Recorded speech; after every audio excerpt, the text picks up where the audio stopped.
Intelligence, ప్రతిదీ artificial intelligence. ఇప్పుడేదో కొత్తగా వచ్చింది యాంథ్రానిక్స్ ఏదో కొత్తగా వచ్చింది. కొత్తగా ఇది వచ్చిన తర్వాత ఆర్టిఫిషియల్ ఇంటెలిజెన్స్ కూడా ఏం చేయదట, ఇంక అయిపోయింది, దాని పని కూడా అయిపోయిందట. యాంథ్రానిక్స్ ఏదో ఈనాడులో చదివా నిన్న. ఏముంది ఇంకా ప్రపంచం, మనం చేయాల్సింది ఏమి ఉండదండి. ఇంకా అవి చేసుకుంటుంటే మనం పిచ్చోళ్ళలాగా చూస్తూ ఉండటమే. అవన్నీ చేసుకుంటూ వాటి పనులు అవన్నీ చేసుకుంటుంటే మనం పిచ్చోళ్ళలా చూస్తూ ఉండాలి. అట్లా వెళ్ళిపోతుంది ప్రపంచం. అందుకని ఇక్కడ చెప్తుంది ఏంటంటే, బాబు నీకు శాంతి కావాలా, ఒకటే గుర్తుపెట్టుకో, సెల్ఫ్ రిస్ట్రైంట్. నిన్ను నువ్వు నిగ్రహంలో పెట్టుకో, నీ ఇంద్రియాల నిగ్రహంలో పెట్టుకో, నీ మనసుని నిగ్రహంలో పెట్టుకో, నీ బుద్ధిని నిగ్రహంలో పెట్టుకో. అప్పుడు నీకు శాంతి అనేటువంటిది లభిస్తుంది. కోరికలు కోరుకున్న వాడికి లభించదు అని చెప్పి తర్వాత చెప్తున్నారు. ఇదంతా ఎవరి యొక్క స్థితి చెప్తున్నారండి, మర్చిపోవద్దండి. ఇదంతా ఎవరు? స్థితప్రజ్ఞుడి యొక్క లక్షణాలు ఇవన్నీ కూడా. స్థితప్రజ్ఞుడు ఈ విధంగా ఉంటాడు అని చెప్పడం కోసం అన్నమాట. 71 చదువుదాం. విహాయ కామాన్ యస్ సర్వాన్ పుమాంశ్చరతి నిస్పృహః నిర్మమో నిరహంకారః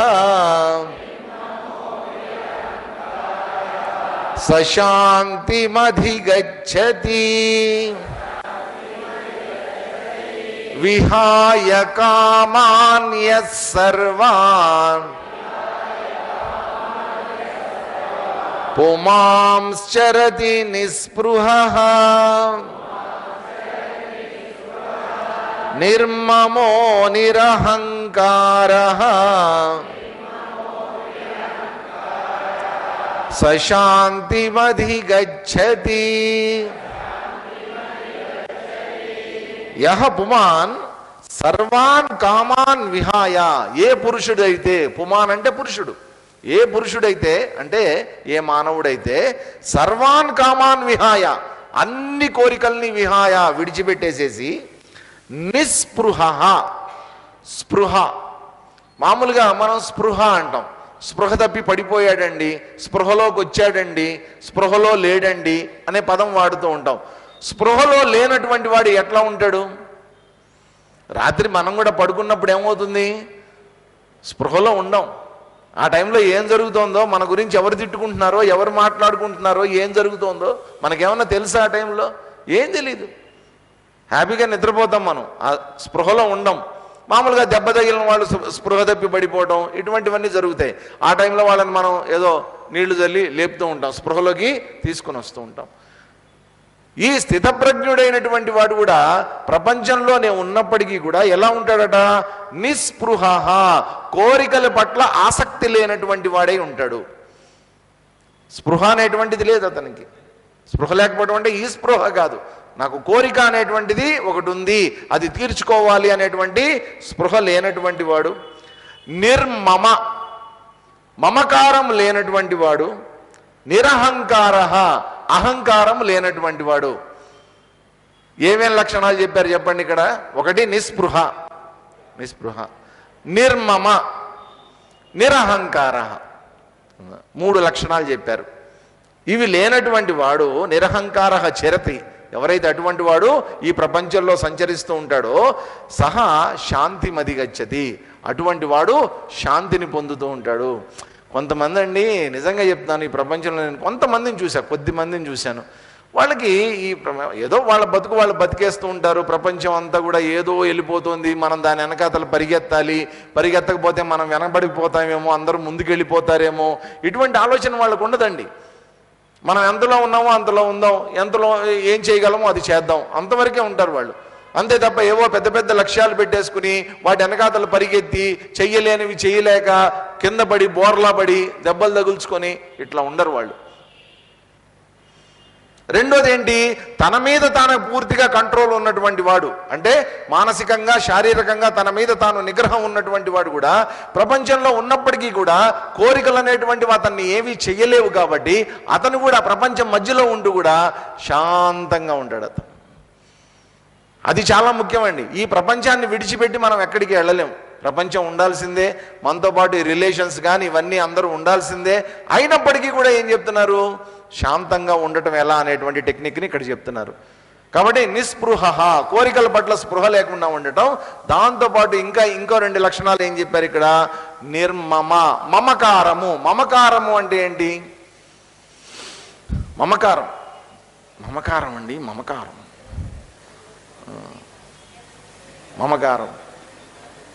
మమ అంటే ఎవరు? మమ అనిపించాడండి అంటారు.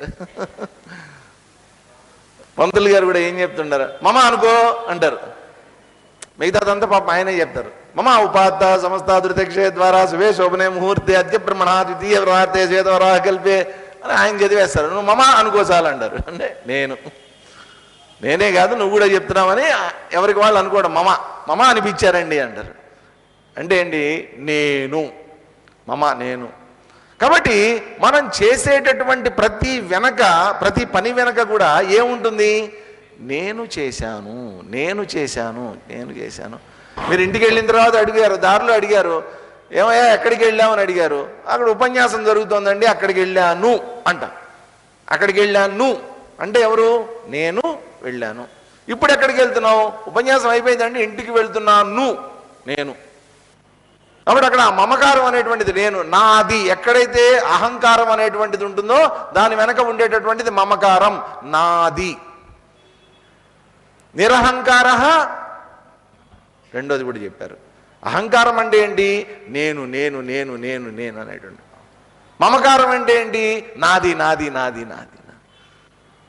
కాబట్టి ఎక్కడైతే నేను అనేటువంటి వాడిని ఉంటానో దాని వెనక ఏముంటుంది? నాది. నేను గనక లేకపోతే నాది కూడా లేదు. నేను ఉన్నంతకాలం నాది కూడా ఉంటుంది. నేను గనక లేకపోతే నాది కూడా లేదు. కాబట్టి పొద్దున లేచిన దగ్గర నుంచి రాత్రి పడుకునే వరకు మనకు ఉండే భావన ఏంటి? నేను. నేను లేచా, నేను పడుకున్నా.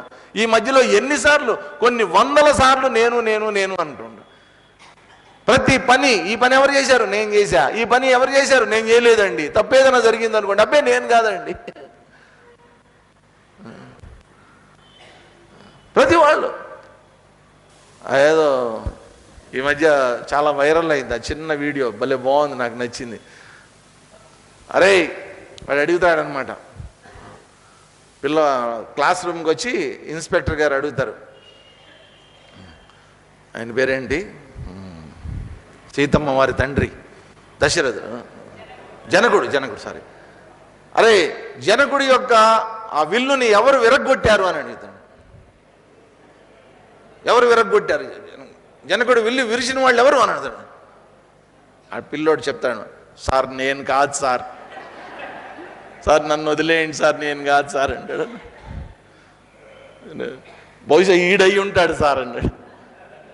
వాడిని అడుగుతారు, ఎరా చెప్పు ఎవరు వీళ్ళు ఎవరు విరగొట్టారు అంటాడు. అనమాట సార్ నేను లేను సార్, ఆ టైంలో బాస్కి వెళ్ళాను సార్ అంటాడు వాడు. ఈ లోపల టీచర్ని అడుగుతాడు ఆయన, ఏమయ్యా నువ్వన్నా చెప్పవయ్యా ఎవరు విరగొట్టారు విల్లుని అని అడుగుతాడు. సార్ ఈ పిల్లలు ఇట్లా చెప్పరు సార్, 2 పీకితే వాళ్ళే చెప్తారు సార్. అడిగి తెలియదు. అంటే అక్కడ ఏంటి? ఏదో తప్పు జరిగింది. ఎవరో విరగొట్టడం అంటే వాళ్ళ దృష్టిలో ఏంటంటే విల్లు విరగొట్టడం, అది రాముడు విరిచాడు, సంధించి లాగాడు అనేటువంటి. విరగొట్టారంటే జనాలుగా మామూలుగా పిల్లల్ని ఏంటంటే ఏదైనా ఎరగొట్టారనుకోండి, పిల్లల్ని దండిస్తారు, నువ్వే కదా ఎరగొట్టింది అని చెప్పి దండిస్తారనమాట. అలాగా అక్కడేంటి? నేను ఎరగొట్టలేదు, నేను ఎరగొట్టాను, నాకు దండన పడుతుంది, నేను అనేటువంటి భావన వచ్చేస్తుంది వాడికి. ఆఖరికి టీచర్ గారికి కూడా, ఆయనకి తెలియదు ఎవరు ఎరగొట్టారో దాన్ని. నేను. కాబట్టి నేను చేశాను, నేను చెయ్యలేదు. కర్మ చేశాను అనేటువంటి అహంకారం, కర్మ చెయ్యలేదు అనేటువంటిది అహంకారం, నేను. కాబట్టి కర్మ చేసిన తర్వాత ఫలితం ఎవరిది? నాది. నేను చేశాను కాబట్టి నాది. కాబట్టి నేను ఉన్నంతకాలం ఏముంటుంది? నాది అనేటువంటిది కూడా ఉంటుంది. ఇక్కడ చెప్తున్నటువంటిది ఏమిటంటే నిరహంకారము, అహంకారం అనేటువంటిది వద్దు. నిర్మమ, మమకారం అనేటువంటిది కూడా వద్దు. ఈ రెండిటిని తీసి పక్కన పెట్టేస్తే అటువంటి వాడు శాంతి అధిగచ్చతి, శాంతిని పొందుతాడు. కాబట్టి ఉండకూడని లక్షణాలండి ఇవన్నీ కూడా. ఇంతకుముందు ఉండాల్సిన లక్షణాలు చెప్పారు కదా. ఇంతకుముందు ఎవరి కోరికలు అయితే సముద్రంలో వెళ్ళి ప్రశాంతంగా సముద్రంలాగా కలిసిపోతూ ఉంటాయో ఉండవలసిన లక్షణం అది. ఇక్కడ ఉండకూడనటువంటి లక్షణాలు. స్థితప్రజ్ఞుడికి ఏ లక్షణాలు ఉండవో ఆ లక్షణాల గురించి చెప్తున్నారనమాట. అటువంటి వాడు మమకారం లేదు, అటువంటి వాడికి అహంకారం లేదు, ఇవన్నీ చెప్పారు. దాంతోపాటు ఇంకా తర్వాత శ్లోకంలో, లాస్ట్ శ్లోకంలో ఏంటంటే మొత్తం ఈ టాపిక్ అంతా కూడా ఈ స్థితప్రజ్ఞ లక్షణాలు అనేటువంటి టాపిక్ని ఇప్పటిదాకా మనం చదివిన ఈ 19 శ్లోకాలని కంక్లూడ్ చేస్తున్నారనమాట. ఏషా బ్రాహ్మీ స్థితి పార్థ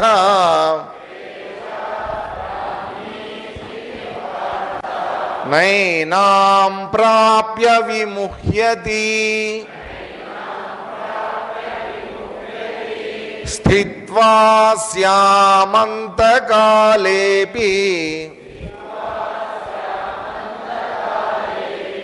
బ్రహ్మ నిర్వాణమృచ్ఛతి.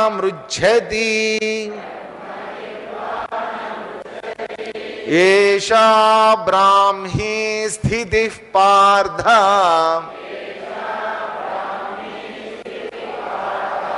నైనాం ప్రాప్య విముహ్యతి స్థిత్వా స్యామంతకాలేపి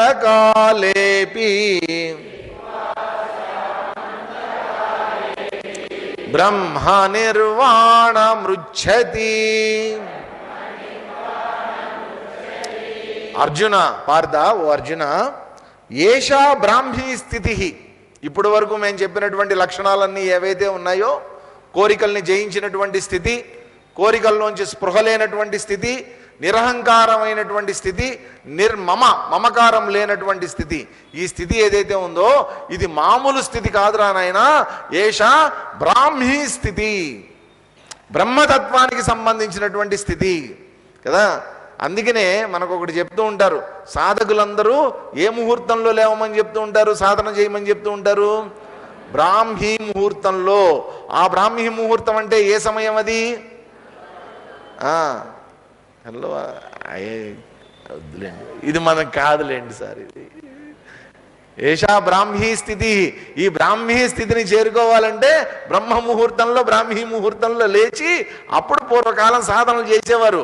అలా లేవడం పెద్ద కష్టం కాదండి. అలా లేవాలి అంటే సాయంత్రం 6:30కు తినేసి 7 గంటలకంతా పడుకోవాలి. అప్పుడు కదా లేచేది మనం ఆ టైంకి. అబ్బే, అది మాత్రం వద్దు సార్. రాత్రి 12 వరకు గీకుతూనే ఉంటాం. ఇది ప్రాబ్లం. కాబట్టి ఏం చేస్తాం? పొద్దున్న లేవమంటే ఎక్కడ లేస్తాం? మాకు ఎప్పుడు బ్రహ్మ కనబడితే అప్పుడే బ్రహ్మ ముహూర్తం సార్. ఇది హ్యాపీ. అసలు మనమే కన్విన్స్ చేసుకోవటం. నాలో ఎప్పుడు భక్తి కనిపిస్తే అప్పుడు నేను భక్తుణ్ణి సార్. ఏషా బ్రాహ్మీ స్థితి, మామూలు స్థితి కాదండి ఇది. ఎందుకంటే మహాత్ములందరూ కూడా ఉండేటటువంటి స్థితి, ఈ స్థితిలో ఉంటారు వాళ్ళు. ఏదో పైకి వాళ్ళు ఏదో ఆర్గనైజేషన్స్ చేస్తున్నట్టు, ఇంత వ్యవస్థలు నడుపుతున్నట్టు మనకు కనిపిస్తారు, కానీ వ్యవహారంలో ఉన్నట్టు కనిపిస్తారు, కానీ వాళ్ళు ఉండేటటువంటి స్థితి మాత్రం ద అల్టిమేట్ రియాలిటీ ఏదైతే ఉందో దాంట్లో రెల్మ్లో ఉంటారనమాట. ఎప్పుడు కూడా ఆ అనుభవాన్ని పొందుతూ ఉంటారు, దాంట్లో రమిస్తూ ఉంటారు. ఆ బ్రహ్మతత్వంలో వాళ్ళు నిరంతరం రమిస్తూ ఉన్నటువంటి స్థితి. కాబట్టి స్థితప్రజ్ఞుడైనటువంటి వాడు కూడా ఈ ప్రపంచంలోనే ఉంటూ, ఈ ప్రపంచంలోనే అందరితో కలిసి ఉంటూ సంచరిస్తూ బ్రాహ్మీ స్థితిలో నిజంగా ఉంటాడు అతను. బ్రాహ్మీ స్థితి. ఏషా బ్రాహ్మీ స్థితి పార్థ నైనాం ప్రాప్య విముహ్యతి. ఏనాం ప్రాప్య, దీన్ని ఎవరైతే పొందుతారో న విముహ్యతి, అటువంటి వాడికి ఇక మోహం అనేటువంటిది లేదు. భ్రాంతిలోంచి శాశ్వతంగా బయటపడిపోతాడు. కాబట్టి మనం బయటపడాల్సింది దేంట్లోంచి? మోహంలోంచి బయటపడాలి. ఈ ప్రపంచం అనేటువంటిది ఏం చేస్తుందంటే ఏదో దీంట్లో సారం ఉందనుకుని, ఏదో దీంట్లో ఆకర్షణ ఉందనుకుని మనల్ని ఆకర్షిస్తూ ఉంటే దాని వెనక పరిగెడుతున్నాం. మనం మోహంలో పడిపోయాం. ఏదో ఉంది అని అనుకుంటున్నాం, ఏమీ లేని దాన్ని కూడా. ఏమీ లేదు, ఎందుకు లేదు సార్? ఇంత పెద్ద ప్రపంచం కనిపిస్తుంటే ఏం లేదంటారేంటి సార్? ప్రపంచం అయితే ఉందేమో కానీ దీంట్లో సారం మాత్రం లేదు. ఆ సారం అంతా ఎక్కడుంది? నా లోపలే ఉంది అది. కాబట్టి నా లోపల ఉన్న సారాన్ని తెలుసుకున్నటువంటి వాడు బ్రాహ్మీ స్థితిలో ఉన్నట్టు లెక్క. అటువంటి వాడికి ఇక వ్యామోహం అనేటువంటిది, మోహం అనేటువంటిది, భ్రాంతి అనేటువంటిది ఇంకా ఉండదయ్యా. అస్యాం అంతకాలేపి స్థిత్వా, ఆ స్థితిలో కనుక మనం కనుక సాధకుడైనటువంటి వాడు అంతకాలే అపి, అంతకాలం అంటే ఏంటి? ఈ శరీరాన్ని విడిచిపెట్టేటటువంటి సమయంలో కూడా ఉండగలిగితే ఏం లభిస్తుంది? ఒక గిఫ్ట్ నీ కోసం. బ్రహ్మ నిర్వాణం రుచ్యతి. బ్రహ్మతత్వాన్ని నువ్వు పొందుతావు, బ్రహ్మతత్వాన్ని చేరుకుంటావు, బ్రహ్మ సాయుధ్యం అనేటువంటిది నీకు లభిస్తుంది, మోక్షం అనేటువంటిది లభిస్తుంది, సర్వోత్కృష్టమైనటువంటి పదం, సర్వోత్కృష్టమైనటువంటి దర్శనం నీకు కలుగుతుంది, అనుభవం నీకు కలుగుతుంది ఈ స్థితిలో కనుక నువ్వు ఉండగలిగితే. కాబట్టి మహాత్ములందరూ కూడా, ఈ స్థితప్రజ్ఞులందరూ కూడా, ఈ స్థితిని పొందినటువంటి వాళ్ళందరూ కూడా సర్వోత్కృష్టమైనటువంటి ఆ ఆత్మతత్వాన్ని తెలుసుకుంటారు. అందుకనేనండి మీరు గమనించండి, మొదటి నుంచి కూడా మన పురాణాలు కానీ లేకపోతే ఇతిహాసాలు మనం చదివినా, మామూలుగా ఎవరైనా సరే ఏదైనా ఒక ఉత్తమమైనటువంటి లక్ష్యం పెట్టుకొని నేను ఏదన్నా సాధించాలి, ఒక మంచి ఆధ్యాత్మిక జీవితం గడపాలి అని అనుకున్నటువంటి వాళ్ళందరూ కూడా ఎక్కడికి వెళ్తారు? వాళ్ళందరూ కూడా ఏ అడవుల్లోకో దండకారణ్యంలోకో హిమాలయాలకో వెళ్ళి అక్కడ కూర్చొని తపస్సులు చేసుకుంటూ ఉంటారు. ఎందుకని? ఈ ప్రపంచంలో ఉండి ఆకర్షణలకు లోను కావడం కన్నా ఎటువంటి ఆకర్షణలు లేనటువంటి స్థితిలో కనుక మనం వెళ్ళి అక్కడ ఉండి ప్రశాంతమైనటువంటి జీవితం, ఇక్కడ చెప్పారే శాంతి మాప్నోతి, అటువంటి ఏమీ లేకపోతే అక్కడ ఆకర్షణలు ఉండవు కాబట్టి, కోరికలు ఉండవు కాబట్టి ఆ శాంతాన్ని హాయిగా అనుభవిస్తూ ఆ కొండ గుహల్లోనో ఆ అరణ్యాల్లోనో అక్కడ ఉండిపోతే బెటర్ అనుకున్నారు. అక్కడికి వెళ్ళిపోయారు అందరూ కూడా. అంత పోయి పాపం వాళ్ళంత కష్టపడి తపస్సులు చేస్తే మధ్యలో ఏంటంటే కొంత భయపడే బ్యాచ్ ఒకళ్ళు ఉంటారనమాట. మళ్ళీ వాళ్ళు ఏం చేస్తారు? వెంటనే ఏ రంభా ఊరసి మేనకాన్ని పంపించారే బాబుకి డిస్టర్బ్ చేసి రండిరా అంటారు వాళ్ళని. పాపం లేనిపోయినటువంటి ఆకర్షణలన్నీ కల్పిస్తూ ఉంటారు వాళ్ళకి. ఆకర్షణలో పడిపోయినటువంటి వాడు ఏమవుతాడు? లోపల నుంచి మళ్ళీ కోరిక, ఆ కోరిక జనించిందా మళ్ళీ డమాల్, చేసినటువంటి సాధన కాస్త ఒక్క క్షణంలో కుప్పగూలిపోతుంది. వెనక పరిగెడుతుంటారు, కోరికలు వెనకతలు పరిగెడుతుంటారు. చిన్న కోరిక అంతే, వాళ్ళు అట్రాక్ట్ చేయడానికి వెళ్తుంటారు అనమాట. కాబట్టి ఒక స్థితప్రజ్ఞుడి యొక్క లక్షణాలు ఇవన్నీ ఏంటంటేనండి, ఇప్పటిదాకా చెప్పినటువంటివి అర్జునుడు అడిగినటువంటి ప్రశ్నకి శ్రీకృష్ణ పరమాత్మ చెప్పినటువంటి సమాధానం ఇదంతా కూడా. ఇంతకుముందు ఏంటి? యుద్ధం చెయ్యి అనేటువంటి చెప్పాడు, బుద్ధియోగం గురించి చెప్పాడు. ఆ బుద్ధియోగంలో ఉన్నటువంటి వాడు ప్రపంచంలో చరిస్తూ ఉంటాడని చెప్పారు. దానికి ప్రతిగా అడిగినటువంటి ప్రశ్న, స్థితప్రజ్ఞుడు ఎలా ఉంటాడు, ఏం చేస్తూ ఉంటాడు, అతను ఏం తింటూ ఉంటాడు, అతని యొక్క వ్యక్తీకరణ ఎలా ఉంటుంది అని చెప్పని అడిగాడు. అడిగిన దానికి శ్రీకృష్ణ పరమాత్మ ఇన్ని శ్లోకాల్లో ఇటువంటి ఉత్కృష్టమైనటువంటి స్థితిలో ఉంటాడయ్యా, అది బ్రాహ్మీ స్థితి అనేటువంటిది చెప్పి కంక్లూడ్ చేసేసాడు. ఇక్కడికి 2వ అధ్యాయం అయిపోయింది. ఓం తత్సత్ ఇతి శ్రీమద్భగవద్గీతాసు ఉపనిషత్సు బ్రహ్మ విద్యాయాం యోగశాస్త్రే శ్రీకృష్ణార్జున సంవాదే సాంఖ్యయోగో నామ ద్వితీయోధ్యాయః. ఇక్కడ మొదటి అధ్యాయం లాగానే ఇక్కడ కూడా అధ్యాయం ఒక పేరు చెప్పి, అధ్యాయం ఒక నెంబర్ చెప్పి, ఓం తత్సత్ ఇదంతా కూడా ఇప్పటిదాకా చెప్పినటువంటివి. మామూలుగా భారతంలో అనేక అధ్యాయాలు ఉన్నాయి, ప్రతి అధ్యాయానికి ఏమి ఇట్లా ఉండదండి. కేవలం భగవద్గీతలో ఉన్నటువంటి అధ్యాయాలకు మాత్రమే ఈ విధంగా ఉంటుంది. ఓం తత్సత్ చెప్పినటువంటిదంతా కూడా సత్యమగుగాక. తత్సత్ ఎందుకని? ఇది ఆధ్యాత్మిక జ్ఞానం, ఇది లౌకికమైనటువంటి ప్రాపంచికమైనటువంటిది జ్ఞానం కాదు. ఇది తత్సత్ చెప్పినటువంటి శ్రీకృష్ణ పరమాత్మ చెప్తున్నటువంటిది అది నిజం. అది ఎలాంటిదట? తత్సత్ ఇది శ్రీమద్భగవద్గీతాసు ఉపనిషత్సు. భగవద్గీత అనేటువంటి ఒక శాస్త్రం. భగవద్గీత అనేటువంటి శాస్త్రం దేనికోసం చెప్పబడింది? శోక మోహ నివృత్త్యర్థం గీతాశాస్త్రం అన్నారు. శోకాన్ని మోహాన్ని తొలగించడం కోసమని గీత అనేటువంటి శాస్త్రాన్ని తెలియజేశారట.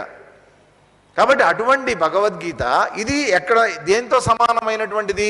ఉపనిషత్సు. ఉపనిషత్తులు అంటే వాటి యొక్క ఆవిర్భావాన్ని మనం చూసాం. ప్రతి శాఖలో కూడా, వేదంలో ప్రతి శాఖలో కూడా చివరిలో ఒక ఉపనిషత్తు అనేటువంటిది, ఒక ఆత్మజ్ఞాన సంబంధమైనటువంటి భాగం ఒకటి ఉంటుంది. అటువంటివి 1140 అని మనం అనుకున్నాం అప్రాక్సిమేట్గా. కాబట్టి వాటిని ఉపనిషత్ సమానమైనటువంటి జ్ఞానాన్ని, ఋషులు మనకు అందించినటువంటి జ్ఞానం ఏదైతే ఉందో తత్ సమానమైనటువంటి జ్ఞానాన్ని అందించేటటువంటివి కాబట్టి ఉపనిషత్సు. బ్రహ్మ విద్యాయాం, దేనికి సంబంధించింది ఇదంతా? బ్రహ్మ విద్య. ఇది కెమిస్ట్రీ కాదు, ఫిజిక్స్ కాదు, మ్యాథమెటిక్స్ కాదు, లేకపోతే లాంగ్వేజెస్ కాదు. ఇది బ్రహ్మ విద్య, బ్రహ్మ సంబంధమైనటువంటి విద్యని తెలియజేసేటటువంటిది. కాబట్టి ఎక్కడ ఇదంతా? శ్రీకృష్ణార్జున సంవాదే, మహాభారత మహాసంగ్రామంలో కృష్ణుడికి అర్జునుడికి మధ్యలో జరిగినటువంటి సంవాదే, సంవాదం ఇదంతా. సంవాదం అంటే ఏంటి? పోట్లాడుకోవడం కాదండి, వాదోపవాదాలు అంటారు, అది పోట్లాడుకోవడం. సంవాదం అంటే ఏంటి? డిస్కషన్. ఈయన ప్రశ్న అడుగుతూ ఉంటాడు, సమాధానం వస్తూ ఉంటుంది, ప్రశ్న అడుగుతూ ఉంటాడు, సమాధానం వస్తూ ఉంటుంది. కాబట్టి సంవాదం. వాదం ఉత్త వాదం కాదు, మామూలుగా కొన్ని వాదాలు అంటారు, పిడివాదం అంటారు, రకరకాలుగా ఉంటాయి అన్నమాట. అటువంటి వాదం కాదు, ఇది సంవాదము.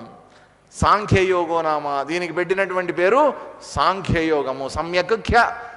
వాస్తవంగా ఏంటంటే మొదటి రోజున మనకి మొదటి రోజు కాదు, బాలస్వామి గారు వచ్చినప్పుడు కూడా చెప్పారు, ఈ సాంఖ్యయోగం ఎట్లాంటిదంటే ఏషా బ్రాహ్మీ స్థితి ప్రార్థ. వాస్తవంగా చెప్పాలంటే బ్రాహ్మీ స్థితి అనేటువంటిది ఏంటో ఆ వేదాంతంలో ఉత్కృష్టమైనటువంటి పదం ఏదైతే ఉందో దాన్ని ఇక్కడ అర్జునుడికి శ్రీకృష్ణ పరమాత్మ చెప్పేశాడు. ఇక్కడతోటి వేదాంతం అయిపోయింది, క్లోజ్. ఏషా బ్రాహ్మీ స్థితి ప్రార్థ. అయితే ఏంటి? అర్థం కాల, అర్జునుడికి అర్థం కాల. ఇంత అద్భుతమైనటువంటి జ్ఞానాన్ని చెప్పిన తర్వాత కూడా యుద్ధం చెయ్యాలా వద్దా అనేటువంటిది అర్జునుడికి ఉండేటటువంటి డౌట్. కాబట్టి ఇక ముందు కూడా ఏం చేస్తాడంటే దీనికి సంబంధించినటువంటి ఏమన్నా సందేహాలు ఉంటే అవి అడుగుతూ ఉంటాడు, మళ్ళీ వాటికి సమాధానంగా శ్రీకృష్ణ పరమాత్మ చెప్తూ పోతూ ఉంటాడు అనమాట. ఇది జరిగేటటువంటిది. కృష్ణార్జున సంవాదే సాంఖ్యయోగో నామ ద్వితీయోధ్యాయ. భగవద్గీతకి సంబంధించినంత వరకు ఇది 2వ అధ్యాయము, ఇక్కడితోటి పూర్తయిపోయింది. అథ తృతీయోధ్యాయ కర్మయోగః. అర్జున ఉవాచ జ్యాయసి చేత్ కర్మణస్తే మతా బుద్ధిర్జనార్దన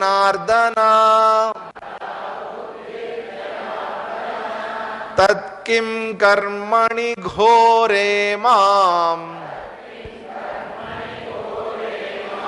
నియోజయసి కేశవ.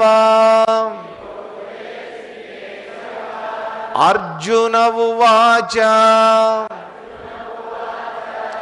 జ్యాయసి చేత్ కర్మణస్తే మతా బుద్ధిర్జనార్దన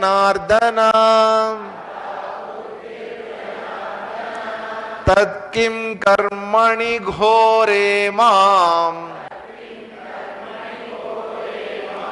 నియోజయసి కేశవ. అర్జునుడికి ఎలాగ ఇప్పుడు శ్రీకృష్ణ పరమాత్మ ఎలా అన్నా అర్జునుడితో యుద్ధం చేయించాలి అనేటువంటి ప్రయత్నం కదా. ఎలాగైనా సరే ఎక్స్ప్లెయిన్ చేసి నెమ్మదిగా నచ్చజెప్పి నయానా భయానా అంటారే, అలాగా యుద్ధం చేయించాలి అనేటువంటి ప్రయత్నం. అర్జునుడి ప్రయత్నం ఎట్లా ఉంటుందంటే ఏదో ఒకటి చెప్పి తప్పించుకోవాలని చూస్తాడు ఆయన. తప్పుకోవాలి అనేటువంటి ఆలోచన ఏమో అర్జునుడిది, యుద్ధం చేయించాలి అనేటువంటి ప్రయత్నం ఏమో శ్రీకృష్ణుడిది. ఇక్కడ వచ్చింది ప్రాబ్లం.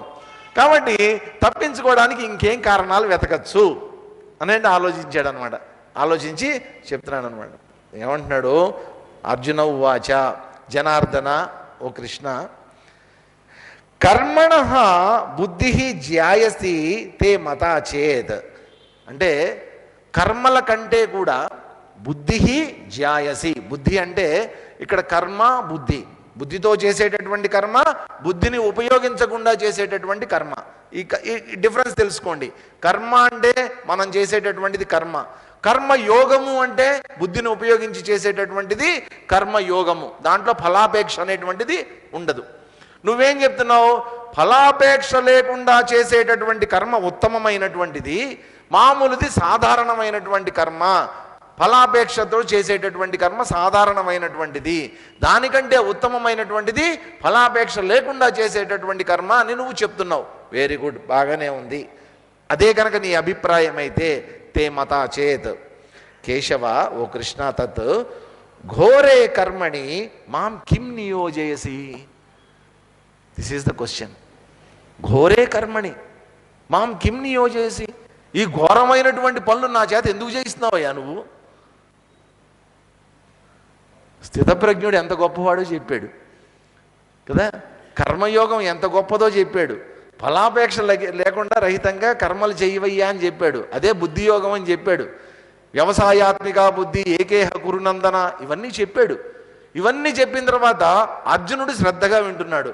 మొట్టమొదట 20 శ్లోకాలు 25 శ్లోకాల దాకా మొదటి 10 శ్లోకాలు ఏంటి, అంతటా ఉన్నటువంటిది పరమాత్మే, చావు లేదు మృత్యువు లేదయ్యా సంపవయ్యా అన్నాడు. తర్వాత బాబు ఇదిగో నీ పేరు ప్రఖ్యాతుల కోసం అన్నా నువ్వు యుద్ధం చేయి అన్నాడు, లేదా స్వర్గప్రాప్తి కోసం అన్నా యుద్ధం చేయి అన్నాడు, లేదా నీ స్వధర్మాన్ని దృష్టిలో పెట్టుకుని యుద్ధం చేయవయ్యా అన్నాడు. ఇన్ని రకాలుగా నువ్వు యుద్ధం చేయి యుద్ధం చేయి యుద్ధం చేయి అని చెప్పి ఒకటేమైనా ఊదర పెడుతున్నాడు శ్రీకృష్ణుడు. ఇక్కడ అర్జునుడి ప్రశ్న ఏంటంటే, ఒక పక్క సాధన చేసేటటువంటి వాడు సాధకుడైనటువంటి వాడు గొప్పవాడు అని నువ్వే చెప్తున్నావు, అతను పొందేటటువంటి స్థితి బ్రాహ్మీ స్థితి అయ్యా, అది చాలా గొప్ప స్థితి అని చెప్తున్నావు, ఒక పక్కనేమో నన్ను ఘోరే కర్మని చెయ్యి యుద్ధం చెయ్యి అని అంటున్నావు.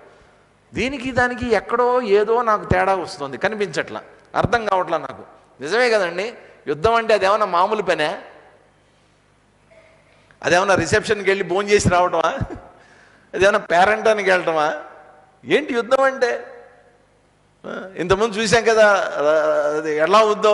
ఒక్కసారి ఆ శంఖాలు పూరించటమును, ఆ రణభేరీలు మోగించటము, తుములో వ్యనునాదయన్ ఆకాశము భూమి ఒకటైపోయిందా అన్నట్టు ఆ వాద్యాలన్నీ మోగుతూ ఉంటే, శంఖాలన్నీ పూరిస్తూ ఉంటే, బాణాలు ఎక్కుపెట్టి ఒకళ్ళనొకళ్ళు వేసుకుంటూ ఉంటే, కత్తులతో గదలతో యుద్ధాలు చేస్తూ ఉంటే, తలలు పగిలిపోతూ ఉంటే, రక్తపాతం పారుతూ ఉంటే, లక్షల మంది రోజుకి చచ్చిపోతూ ఉంటే, వాళ్ళ వాళ్ళ వాళ్ళ భార్యలంతా కూడా అక్కడ విధవలైపోతూ ఉంటే, పిల్లలందరూ అనాథలైపోతూ ఉంటే, అదేమన్నా మామూలు కర్మ యుద్ధం అంటే? ఇప్పుడు మనం చూస్తున్నాం, యుద్ధాలు జరుగుతున్నాయి, టీవీల్లో చూస్తున్నాం, అవేవి ఉక్రెయిన్ వారు రష్యా వారు ఇవన్నీ చూస్తున్నాం. ఎంతమంది పాపం చిన్న పిల్లలు వాళ్ళంతా పాపం తిండి లేక తిప్పలు లేక ఆఖరికి ప్రపంచ దేశాలన్నీ పంపించేటటువంటివి కూడా వాళ్ళకి చేరుకోక, ఆహార పదార్థాలు అవి చేరుకోక ఎంతమంది ఆకలితో అలమటించి చచ్చిపోతున్నారు. అక్కడ యుద్ధంలో చనిపోయే వాళ్ళు కొంతమంది అయితే, యుద్ధం యొక్క ప్రభావం వల్ల చనిపోయే వాళ్ళు అంతమంది ఉంటారు. ఎంత ఘోరమైనటువంటి కలి చుట్టుకుంటుంది యుద్ధం జరిగితే. ఘోరే కర్మని, ఘోరమైనటువంటి కర్మ యుద్ధం అంటే, సాధారణమైనటువంటిది కాదు. మరి అటువంటి కర్మ చెయ్యమని నన్ను ఎందుకు ప్రేరేపిస్తున్నావు? కిం నియోజయసి, నన్ను ఎందుకు తోస్తున్నావు? చెయ్యి చెయ్యి చెయ్యి యుద్ధం చెయ్యి అని చెప్పి ఒకటేమే నా వెంట ఎందుకు పడుతున్నావు నువ్వు?